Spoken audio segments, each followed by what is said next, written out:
मैं दीपिका त्रिपाठी आज आप लोगों को हिंदी विषय पढ़ाने के लिए आई हूँ। हिंदी व्याकरण, हिंदी के दो भाग होते हैं, हिंदी साहित्य और हिंदी व्याकरण। तो मैं आप लोगों को हिंदी व्याकरण पढ़ाऊंगी। विषय प्रारंभ करने से पहले सर्वप्रथम मैं आपको यह बताना चाहती हूँ कि व्याकरण है क्या। तो बच्चों, व्याकरण वह शास्त्र है जिसके द्वारा हम किसी भी भाषा को शुद्ध रूप से बोल सकते हैं, लिख सकते हैं और वह भाषा शुद्ध बोली जा रही या लिखी जा रही, इसका ज्ञान हमको व्याकरण ही कराता है। जैसे उदाहरण के लिए हम आपके सामने एक वाक्य बताते हैं आपको कि राम जाति है। क्या यह वाक्य व्याकरण की दृष्टि से सही है? रूपाली बेटा आप बताइए। नहीं सही है। क्यों नहीं सही है? अब ये सही कैसे होगा? राम जो है इसका कर्ता है, तो लिंग के अनुसार किस क्रिया का प्रयोग करना है यह ज्ञान हमको व्याकरण के द्वारा ही होता है। उसी हिंदी व्याकरण के अंतर्गत शब्द के भेद और शब्द के भेदों के अंतर्गत आज हम आप लोगों को पढ़ाएंगे संज्ञा। तो बच्चों, सबसे पहले आप हमको बताइए कि आपको अपने आसपास कौन कौन सी चीजें दिखाई दे रही है। आ जाए बेटा स्टैंड अप, आप बताइए कौन कौन सी चीजें दिखाई दे रही है। मेज, कुर्सी और पंखा, जो भी, अच्छा बेटा, जो भी चीजें आपको दिखाई दे रही हैं इनका कोई ना कोई नाम है। तो ये सब क्या है? ये सब संज्ञा है। तो बच्चों चलिए हम आपको संज्ञा के बारे में बताते हैं। संज्ञा, बच्चों संज्ञा को इंग्लिश में नाउन कहते हैं, ठीक है। तो आपको हमने अभी बताया था कि जितनी भी चीजें, हर चीज का कोई ना कोई नाम होता है, वो सभी संज्ञा के अंतर्गत आती है, जो भी चीजें हमको दिखाई देती हैं। परिभाषा: किसी व्यक्ति, वस्तु, स्थान, प्राणी या भाव के नाम को संज्ञा कहते हैं। जैसे उदाहरण के अंतर्गत देखिए, परिभाषा है किसी व्यक्ति, वस्तु, स्थान, प्राणी या भाव, इनका जो नाम होता है वह संज्ञा के अंतर्गत आता है। जैसे कि व्यक्ति के अंतर्गत राम, मोहन, और भी आप नाम रख सकते हैं, सीता, लक्ष्मण, ये सब क्या है? व्यक्ति है। तो ये सब किसके अंतर्गत आएंगे? संज्ञा के अंतर्गत। वस्तु जैसे पुस्तक, कलम, मेज, पेंसिल, ये सारी चीजें क्या है? संज्ञा है। ऐसे ही स्थान, शताक्षी आप खड़ी हुई है, हाँ बेटा बताइए स्थान के अंतर्गत क्या आएगा? दो उदाहरण आपके सामने है, आगरा, मथुरा, और क्या आ सकता है? Hardoi, very good, Lucknow. तो ये सब स्थान के नाम है, ठीक है। भाव, भाव के अंतर्गत आपका बचपन, शत्रुता, आर्यन आप खड़े हुए, भाववाचक संज्ञा। भाव के भी हमने आपको दो उदाहरण बताए, दो आप बताइए कौन कौन से हुए बेटा? हाँ, बिल्कुल सही आपने बताया। मिठास, मिठास भी जो है आपके भाव के अंतर्गत आएगी, ठीक है। अगला, अब आप ये समझ लीजिए कि संज्ञा रूपी एक वृक्ष है। जैसे आपके सामने अभी अगर हम एक पेड़ ले आए और आपसे पूछे कि इसके कितने भाग हैं, तो आप बताएंगे। आर्यन आप खड़े होइए, आप बताइए अगर आपके सामने बेटा हम एक पेड़ लाए तो आप उसके कौन कौन से भाग बताएंगे? पत्ती, हाँ, तना, जड़, वेरी गुड। तो इसी प्रकार से संज्ञा रूपी जो है वो एक वृक्ष है और उसको मुख्य रूप से तीन भागों में बांटा गया है। व्यक्तिवाचक संज्ञा, व्यक्तिवाचक संज्ञा को अंग्रेजी भाषा में प्रॉपर नाउन बोलते हैं। जातिवाचक संज्ञा, जातिवाचक संज्ञा को कॉमन नाउन बोलते हैं। और भाववाचक संज्ञा, भाववाचक संज्ञा को अब्स्ट्रैक्ट नाउन बोलते हैं। हाँ शताक्षी बेटा आप क्या कह रही हैं? हाँ बिल्कुल सही बात, कहीं कहीं पर आपने संज्ञा के 5 भेद पढ़े हैं। बिल्कुल, संज्ञा अंग्रेजी भाषा में नाउन के 5 होते हैं, उसी प्रकार से हिंदी में संज्ञा के 5 तो होंगे, परंतु तो अभी हम आपको बताएंगे कि वो कैसे होंगे। तो बच्चों सबसे पहले हम आपको व्यक्तिवाचक संज्ञा के बारे में बताएंगे।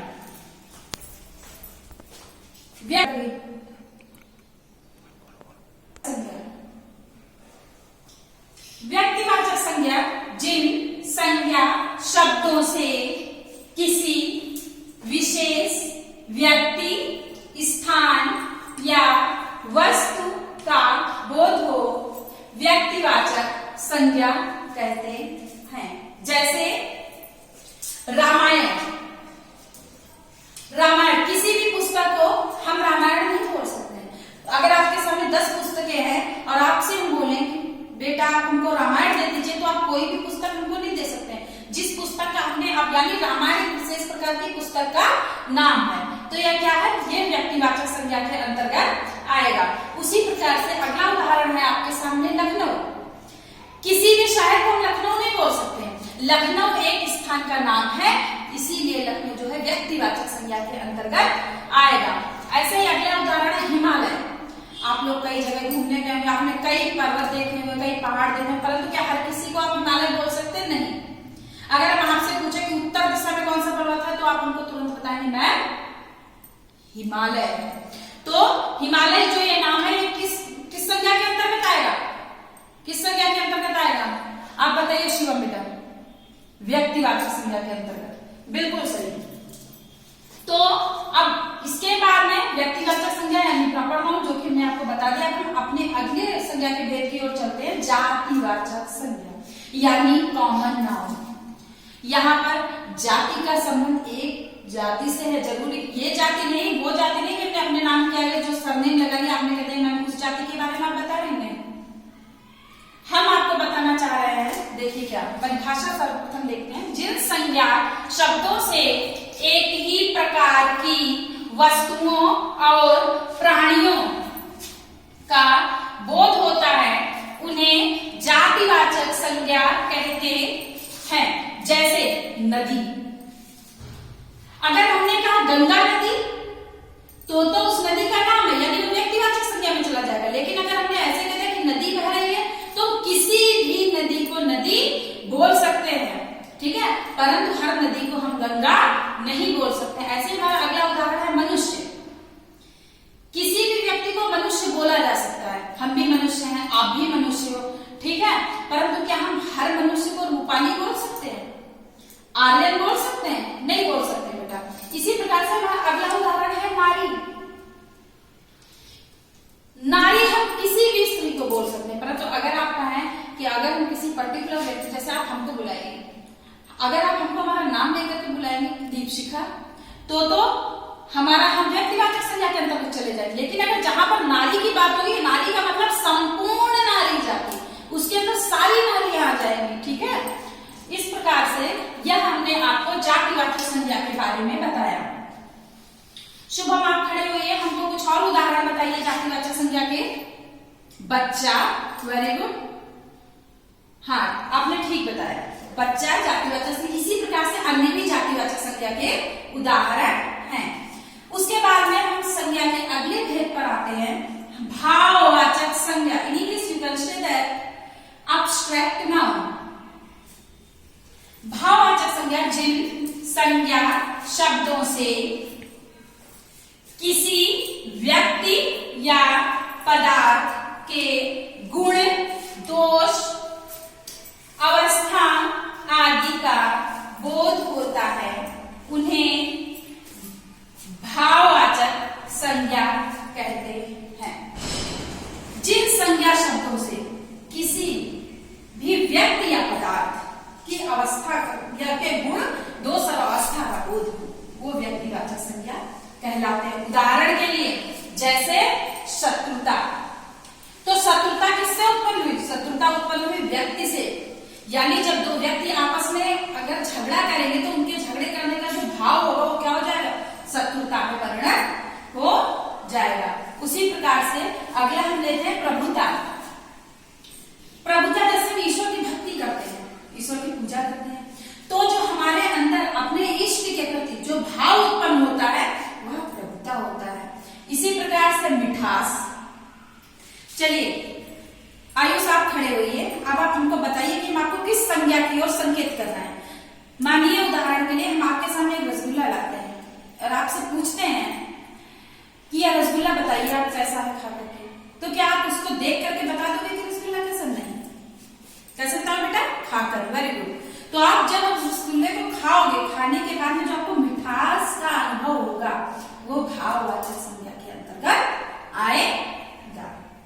इससे पहले जब हमने आपको संज्ञा के भेद पढ़ाए थे तो आपने एक प्रश्न और हमसे किया था कि मैडम हमने कहीं कहीं पर संज्ञा के 5 भेद पढ़े हैं। आपने हिंदी में तो इसे नाउन पढ़ाया है, परंतु अंग्रेजी भाषा में यह इसके 5 भेद होते हैं। हिंदी भाषा में मुख्य रूप से 3 भेद होते हैं और जातिवाचक संज्ञा के 2 उपभेद माने गए हैं। देखिए वो हम आपको अभी बताते हैं और उसके बाद में हम आपसे अपने प्रकरण से संबंधित प्रश्न भी पूछेंगे।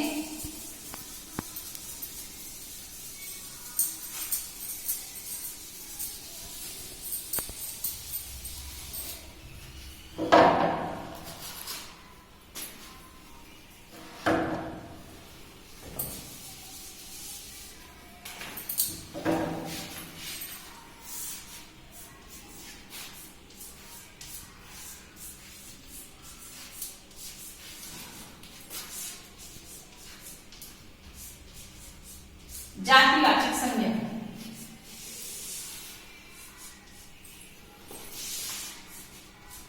जातिवाचक संज्ञा के 2 भेद हो गए, समूहवाचक संज्ञा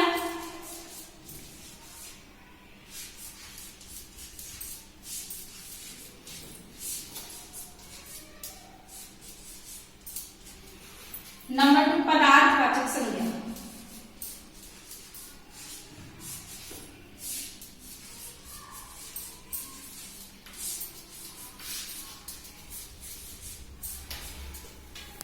तो बच्चों संज्ञा के मुख्य भेदों में हमने आपको 3 भेद पढ़ाए थे, व्यक्तिवाचक संज्ञा, जातिवाचक संज्ञा और भाववाचक संज्ञा। उसी में जातिवाचक संज्ञा के 2 उपभेद माने गए हैं हिंदी भाषा में। नंबर 1 समूहवाचक संज्ञा और नंबर 2 पदार्थवाचक संज्ञा। समूहवाचक संज्ञा, समूह अर्थात कलेक्टिव नाउन, पदार्थवाचक संज्ञा यानी मटेरियल नाउन। जैसा कि आपको नाम से ही पता है, समूह यानी किसी भी चीज का ग्रुप, जैसे कि सेना।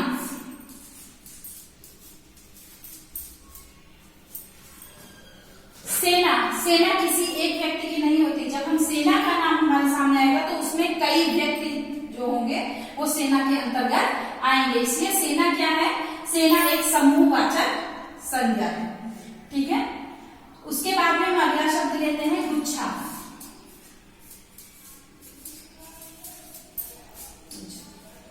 गुच्छा के अंतर्गत जैसे हमने कोई, जब हम कभी चाबी आपके घर में, सबके घर में रहती होगी, अंजलि आप खड़ी हुई, बेटा बताइए आपके घर में जो चाबी, अगर एक चाबी आप पाते हैं तो उसे क्या करते हैं? उसको किसी भी चीज, लेकिन जब आपके घर की सारी चाबियां किसमें रखी जाती है? किसी एक चीज में वो कलेक्ट करके रखी जाती है। तो आपके पास में कीरिंग होगा, उसमें कलेक्ट करके रखी जाती है। तो जो कीरिंग है वो क्या है? उसको बाद में आप लोग क्या बोलते हैं? चाबी का गुच्छा।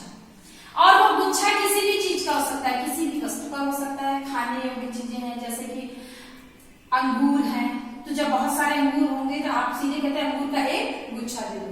तो ये गुच्छा क्या है? समूहवाचक संज्ञा यानी कलेक्टिव नाउन। अगला है हमारा पदार्थवाचक संज्ञा यानी मटेरियल नाउन।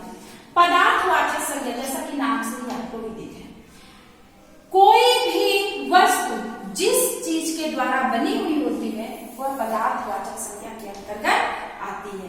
जैसे कि आपने, अंजलि आप खड़ी हुई, बेटा बताइए आपके पास में कौन सी चीज है? ठीक है, मेज है। तो मेज किससे बनी है? लकड़ी से। लकड़ी क्या हुई? एक धातु। Very good. तो पदार्थवाचक संज्ञा के अंतर्गत धातुएं आती हैं, जो चीजें नापी तौली जाती हैं वो सब इसी के अंतर्गत आती हैं। ठीक है, जैसे सोना, चांदी,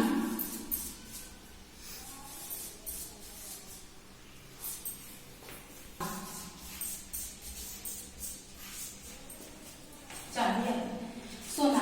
जैसे आपके पास में अंगूठी है या आपके इयररिंग है, तो जब आपने उसको देखा तो वो ठीक है, लेकिन इयररिंग बनी किस चीज से? यानी जो सोना है उसके बाद तो इयररिंग की धातु क्या हुई? सोना हुई। उस उसी प्रकार से आपने पायल देखी होंगी। तो पायल किस चीज से बनती है? चांदी से। तो चांदी क्या है? एक धातु है। ये सब किसके अंतर्गत आएंगे? पदार्थवाचक संज्ञा के अंतर्गत आएगा। तो बच्चों इसी प्रकार से आज हमने आप लोगों को जो है संज्ञा प्रकरण के बारे में बताया। अब हम संज्ञा से संबंधित कुछ प्रश्न पूछेंगे जिसका कि आप लोग हमको आंसर देंगे। अंजलि आप खड़ी हुई है, बताइए बेटा संज्ञा किसे कहते हैं? Very good. किसी व्यक्ति, वस्तु, स्थान, प्राणी या भाव के नाम को संज्ञा कहते हैं। आयुष आप बताइए बेटा संज्ञा के कितने भेद होते हैं? मुख्य रूप से संज्ञा के कितने भेद होते हैं? ठीक, बिल्कुल सही। संज्ञा के 3 भेद होते हैं। कौन कौन से? व्यक्तिवाचक संज्ञा, जातिवाचक संज्ञा और भाववाचक संज्ञा, यानी प्रॉपर नाउन, कॉमन नाउन और अब्स्ट्रैक्ट नाउन। ऐसी कौन सी संज्ञा है जिसके 2 भेद हैं? आर्यन आप बताइए। जातिवाचक संज्ञा, बिल्कुल सही। जातिवाचक संज्ञा के 2 भेद हैं, समूहवाचक संज्ञा और पदार्थवाचक संज्ञा। तो बच्चों हम आशा करते हैं कि आप लोगों को आज का यह विषय समझ में आ गया होगा। अब हम आप लोगों से इसी विषय के अंतर्गत कुछ प्रश्न देते हैं जो कि आप अपने उसका अभ्यास करेंगे और उसको अभ्यास करने के बाद में अगर आपको इससे संबंधित कोई समस्या होगी तो आप अपनी प्रॉब्लम जो है वो पूछेंगे।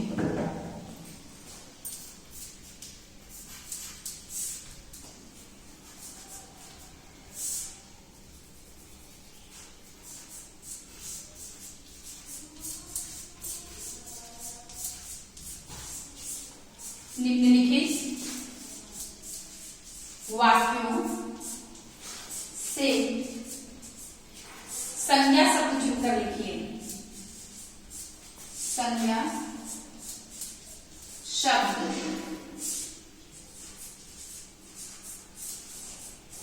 चुनकर लिखिए।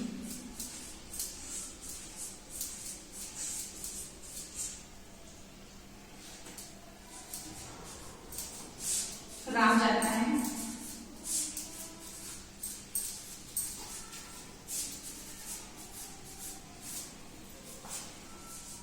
मोहन पुस्तक पढ़ता है,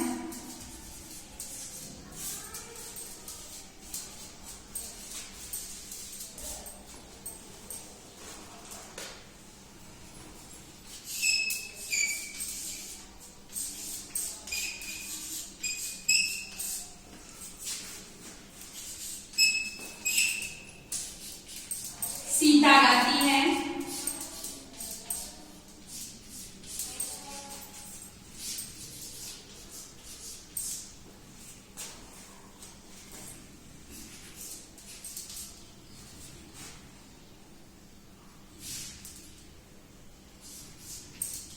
राधा लखनऊ जाती है,